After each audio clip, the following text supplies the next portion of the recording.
Natural numbers contain a unique subset known as primes, integers completely indivisible by anything but 1 and themselves. This strict algebraic definition excludes 1, starting the sequence at 2, followed by 3, 5, 7, and 11. As we move further down the line, these primes appear less frequently. The numerical gaps between them widen in patterns that remain notoriously difficult to predict. This physical thinning of the primes raises a basic mathematical question. As we continue counting toward infinity, do the primes eventually stop, or do they go on forever? By analyzing a 2,300-year-old logical engine designed to prove that the primes never end, we can isolate the exact computational friction that secures global electronic commerce today. The mathematical certainty that this list is infinite ensures that the world possesses an inexhaustible supply of the raw numbers required to secure digital systems. Before we can test whether the set of primes is infinite, we have to establish a strict rule regarding how divisibility interacts with addition. This diagram displays a foundational algebraic lemma. It states that if a variable n perfectly divides the sum of a plus b, and n also perfectly divides a, then n is mathematically forced to divide b. To observe this mechanically, consider the sum of 36 and 24. 6 divides the total sum of 60. Since 6 also divides the first part, 36, it must divide the second part, 24.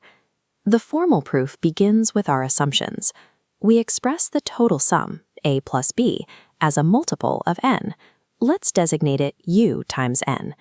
Because n divides a, we write a as a separate multiple, v times n.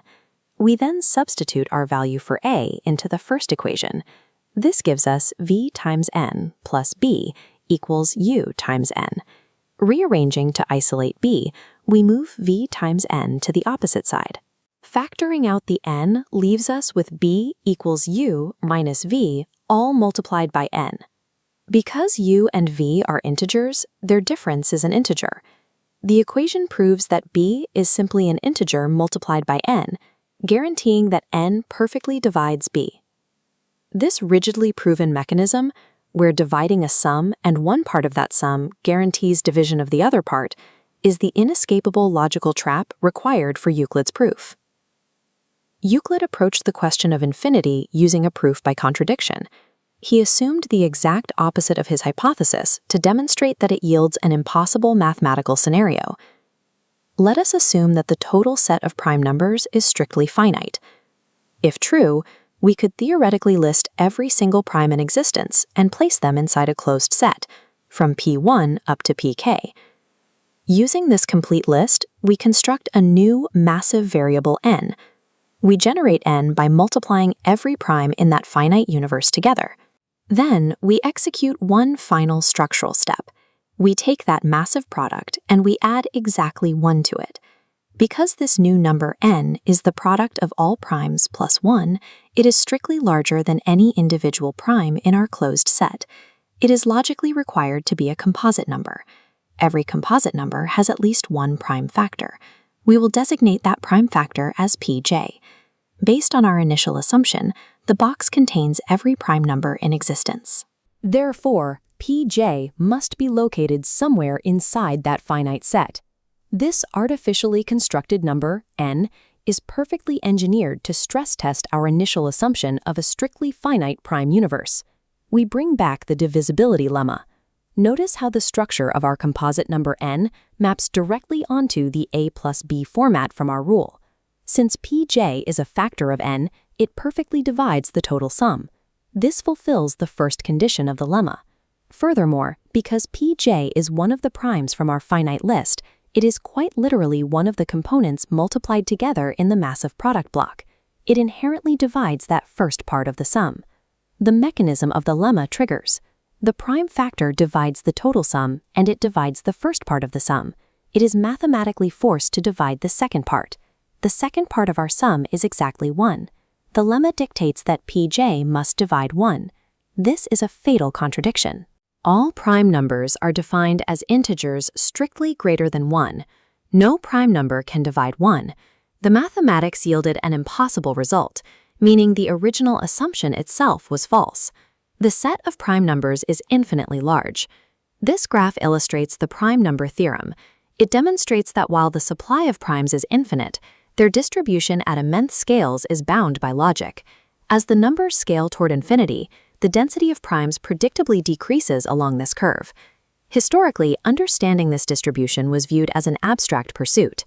The renowned mathematician G.H. Hardy once expressed pride that his work in pure number theory possessed absolutely no real-world application. Hardy's perspective collapsed with the rise of modern computer science, as the abstract properties of prime numbers became the building blocks for secure digital systems. In 2002, researchers at IIT Kanpur formulated the AKS algorithm. They successfully developed an efficient polynomial time method that allows computers to definitively verify if any given massive number is prime. Humanity now possesses the mathematical algorithms to isolate and verify specific coordinates deep within an infinitely expanding landscape of primes. However, reversing that process is a different story. If you take a known massive composite number and attempt to deduce the two specific primes that were multiplied to create it, the computation grinds to a halt. This split-screen flowchart visualizes the bottleneck. Checking a massive number for primality via algorithms like AKS processes almost instantly. But factoring a large composite number into its specific prime components stalls modern computers in intractable loops. This extreme contrast in processing time, efficient verification in one direction, and mathematically impossible extraction in the reverse, is defined as computational asymmetry. That precise mathematical friction is the sole foundation for the encryption protocols protecting global electronic commerce and secure digital communications. The integrity of modern digital society relies entirely on Euclid's 300 BCE proof of infinite abundance, combined with our modern inability to efficiently factorize the results.